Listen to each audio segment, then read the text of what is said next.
தமிழ் ஆன்மீக திருவணக்கம். உலகலாம் உணர்ந்தோதற்கரியவன் இளவுலாவிய நீர்மொழி வேணியின் அலையில் ஜோதியன் அம்பலத்தாடுவான் மலர் சிலம்படி வாழ்த்தி வணங்குவோம்.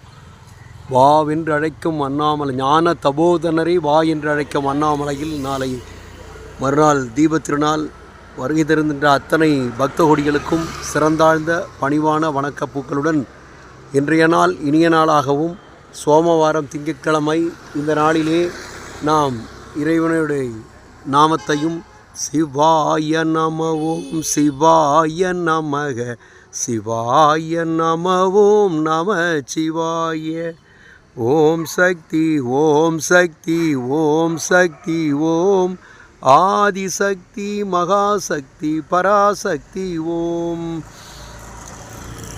எல்லாமல்ல இறைவர்களால் எல்லோரும் நாம் அனுதினமும் இந்த மலைவளம் என்பது ஏதோ நம்முடைய பொழுதுபோக்கிற்கு அல்லாமல் நிறைமார்தன கர்ப்பிணி நடப்பது போல் சிவாய நம என 5 எழுத்து மந்திரத்தை ஓதுவதற்கு அபாயம் இல்லை.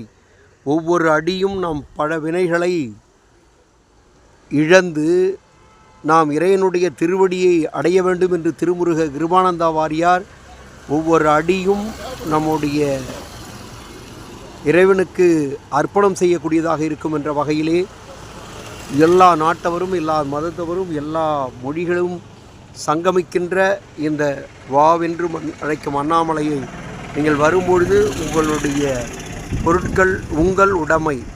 திருவள்ளுவர் பெருந்தகை உடைமை என்பதை சொத்து, ஒழுக்கமுடைமை, பொறையுடைமை என்று எல்லாம் உடைமை என்பதை சொத்தாகவும் உங்களுடைய பொருட்களை நீங்கள் பாதுகாக்கவும் உங்களுடைய குழந்தைகளை நீங்கள் உங்கள் பொறுப்பில் இருக்கவும் அனைத்துக்கும் மேலாக இறைவனுடைய நாமத்தை நாம் அனுதினமும் கூறிக்கொண்டு வருகின்றோம். விவேகானந்தா சேவா குழுமத்தினர்கள் மீண்டும் நாம் மகா தீபத்தையும் காலை பரணி தீபத்தையும்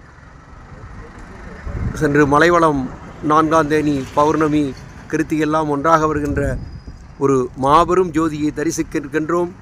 இறைவா நன்றி நன்றி நன்றி நன்றி. அண்ணாமலைக்கு அரோகரா.